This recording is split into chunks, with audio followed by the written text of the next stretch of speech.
xogta dahsoonna waxaynu daaha kaga qaadaynaa qaabkii caalamku u gaadhay farsamada qumbuladda atomikada ku soo dhowaada barnaamijka.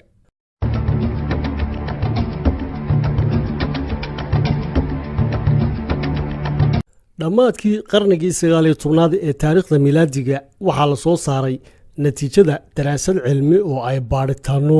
reer Yurub iyo Maraykan u dhashay ka sameeyeen suurtagalnimada in la farsameeyo quwad nukliyeera xilliga oo laga fikirayay quwadda shucaaca. waxaana daraasadaasi lagu sheegay in wadamo loo filayo inay quwad atomika ah soo saaraan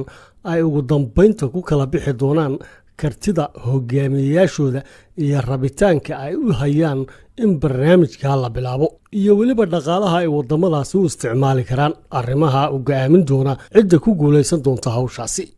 waxaana dalalkii ku howlanaa farsamada nukliyeerku ay ka dheregsanaayeen in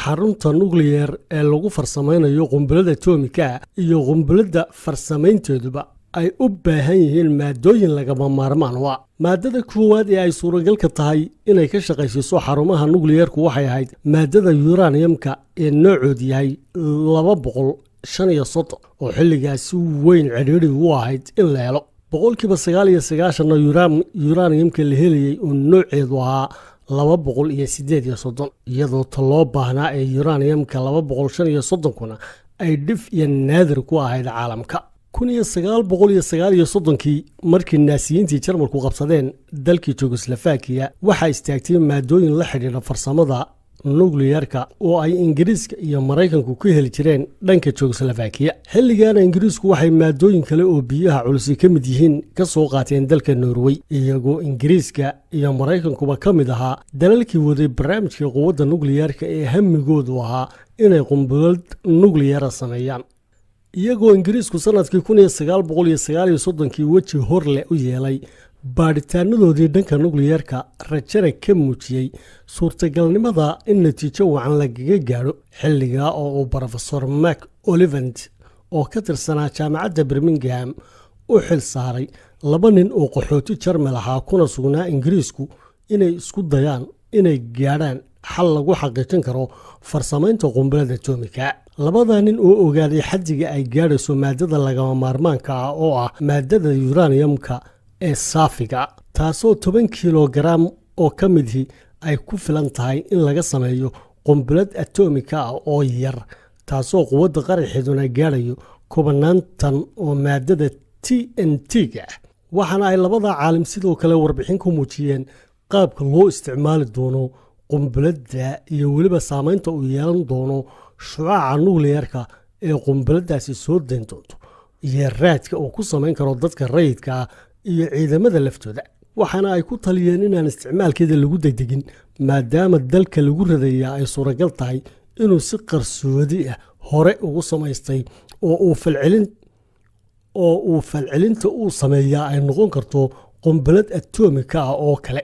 waxaana ay filayeen in haddii ay gaadhaan dhammaystirka soo saarka qumbuladda inay Jarmalkuna xilligaa ku gaadhi karaan inay iyana soo saaraan mid u dhiganta. sanadkii 1940 ayay Ingiriisku magacaabeen guddi gaara oo ka samayn doonta daraasad ku saabsan suurtagalnimada farsamaynta qumbuladda atomika oo iyaga u gaara. waxaana natiijadii ka soo baxday daraasadaasi ay noqotay inay muddo 2 sannadood ku diyaarin karaan qumbuladda ku shaqaynaysa maadada uraniumka. xilli diraaceedkii 1940kiina Ingiriisku waxa ay la kulmayeen duqayn dhanka cirka ah oo joogto ah, halka sidoo kalena ay ka baqayeen in haddii Jarmalku uu qabsado uu heli doono xogaha iyo macluumaadka ku saabsan farsamaynta qumbuladda nukliyeerka, taasoo keentay in ra'iisul wasaare Winston Churchill uu amro in mashruuca nukliyeerka iyo mashaariic kale oo si weyn qarsoodi u ahaaba lala wadaago oo loola tago xagga iyo dalka Maraykanka. hawshana markaa la sii wadi karo iyadoo aan wax caqabadii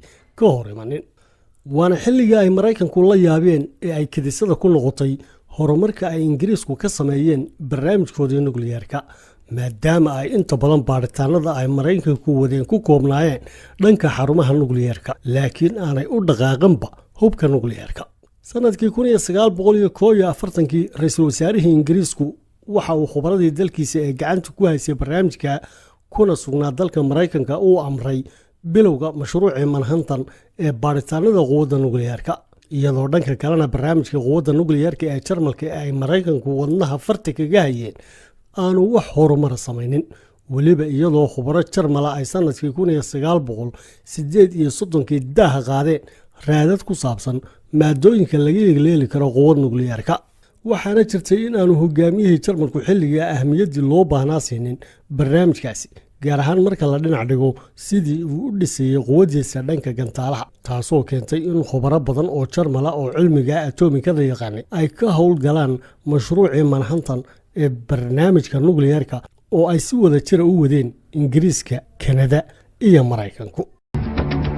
dowladda Jabaan ayaa iyana waxay xilligaa lahayd barnaamij dhanka quwadda nukliyeerka oo ay ku doonayeen ku samaystaan qunbulada atomika, waana barnaamijkii uu madaxa ka ahaa Yoshio Nishana, waana barnaamijkii loo yaqaanay Nigo, maareyntiisuna hortegisay militariga dalkaasi. waxaana ay Jabaan ku gaadheen heerka ogaanshaha maadooyinka qaarkood, laakiin uma suuro gelin inay daaha qaadaan macdanta uraniumka iyo xidhiidhka ay la leedahay farsamada quwadda nukliyeerka. baaritaan ay si wada jira u sameeyeen ciidamada badda ee boqortooyada Jabaan iyo jaamacadda Tokyo waxaa ka soo baxday inay aragti ahaan sax tahay in la samayn karo qunbulad nukliyeer, laakiin aanay ahayn arrin fudud oo xilligaas suuragal u noqonaysay iyagoo khaladaadka ay galeen Jabaankuna uu ka mid ahaa in aanay macluumaadkii ay ka gaadheen baaritaanadooda u bandhigin oo la wadaagin dalalkii ay dagaalka xulafada kula ahaayeen sida Jarmalka iyo Talyaaniga, xilli ay dhanka kale Ingiriiska, Kanada iyo Maraykanku isu keeneen macluumaadkoodii oo si wada jirana u wadeen mashruucoodii manhattan. waxaana ay Jabaanku sidoo kale xilligaa u arkayeen in farsamaynta qunbulada nukliyeerihi aanay xitaa suuragal u ahayn dalka Maraykanka, gaar ahaan xilligaa dagaalku socday, iyadoo goor dambana weeraro dhanka cirka ah oo ay Maraykanku qaadeen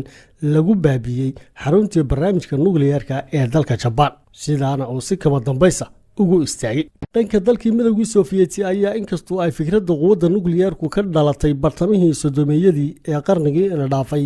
ay haddana Sofiyeetku barnaamijkooda quwaddaasi bilaabeen wax yar kadib bilowgii dagaalkii labaad ee dunida. laakiin duulaankii Barbarossa ay ciidamada Jarmalku ku weerareen dhulkii midowgii Sofiyeeti waxay keentay in culimadii waaweyneed ee Sofiyeetka lagu daro safafka militariga. sanadkii 1940 ayay ahayd markii Leonid Kapsenikov oo ahaa injineer dhanka kemistariga kana tirsanaa booliska qarsoodiga ee midowgii Sofiyeeti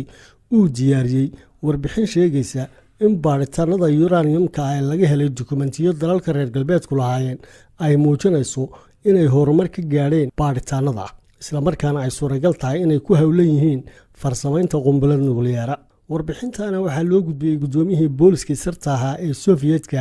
laakiin isaguna si degdega uguma gudbin hogaamiyihii Joseph Stalin oo isagu xilligaa ku mashquulsanaa dagaalkii soconayay. muddo kooban ka bacdiisa shabakad dhanka sirdoonka oo Sofiyeetku lahaa ayaa daaha ka qaaday xaqiiqada horumarka ay Ingiriisku ka sameeyeen barnaamijkoodii quwadda nukliyeerka.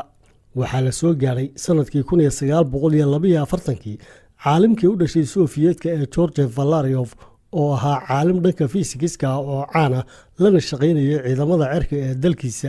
ayaa warbixin u gudbiyey hogaamiyihii Sofiyeetka Joseph Stalin, isagoo uga digay diyaarinta ay quwado shisheeye diyaarinayaan qunbulada atomika, isla markaana u sheegay in dowladda ugu horeysa ee samaysata quwad nukliyeerahi inay xukumi doonto dalalka caalamka intooda kale. waana xilligii uu Stalin go'aamiyey yegelidda barnaamij dhanka nukliyeerka, kuna amray madaxii hay-addii ay hoostegayeen booliska qarsoodiga ee waddankaasi Mr. Lavrent Beria inuu muddo 5 sannadood gudahooda ku dhammaystiro farsamaynta qunbulada nukliyeera, haddii kale uu ciqaab mudan doono. xilligaasi oo Sofiyeetku dagaalkii ugu xumaa kula jireen Jarmalka, dhibaatooyin dhaqaalena haysteen, ayaa Lavrent Beria waxa uu u dhaqaaqay bilowga barnaamijkaasi, isagoo dhisay xarun qarsoodi ah oo dhanka baaritaanada ah oo uu culimadii waaweynna isugu geeyey si ay uga shaqeeyaan soo saaridda qunbulada nukliyeera. culimada oo lagu wargeliyey in haddii ay ku fashilmaan hawshaa loo diray ay waajihi doonaan xadhig ama daldalaad,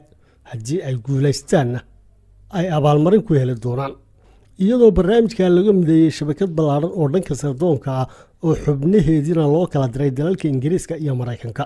xubnaha oo dabagal, ilaalayn iyo basaasid ku hayay barnaamijyadii nukliyeerka ee ingiriiska iyo maraykanka ugu dambayntiina natiijada shaqadoodii basaasnimo noqotay inay macluumaadkii quwadda nukliyeerka ee maraykanka u gudbiyaan dalkoodii midowgii sofiyeeti.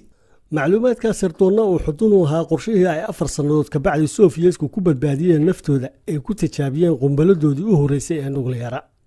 dhanka xulafadii galbeedka inkastoo ingiriisku markii hore kaga hormareen maraykanka barnaamijka nukliyeerka, haddana markii dambe dowladda maraykanka oo adeegsanaysa dhaqaalaheedii xilligaa wanaagsanaa waxa ay kaga hormartay ingiriiska barnaamijka nooca ahaa, iyadoo tusaale ahaan sanadkii 1943 ingiriisku baaritaanadii barnaamijka la xidhiidhay ku bixiyeen $1 milyan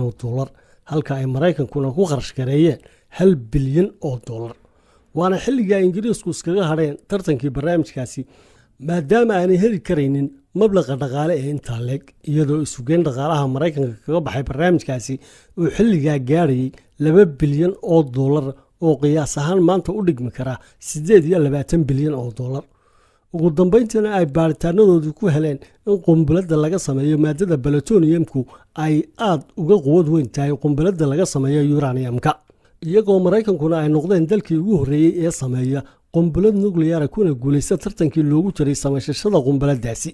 midowgii sofiyeetina ay 4 sannadood ka bacdi ku guulaysteen tijaabinta qumbalada. hubka nukliyeerkuna maanta waa saanada ugu weyn ee loo isticmaali karo colaadaha, waxaana loo yahay inay haystaan 9 wadan oo kala ah 5 wadan ee golaha amniga joogtada ku ah iyo 4 wadan ee kale ee Hindiya, Bakistaan, Kuuriyada Waqooyi iyo Israa'iil.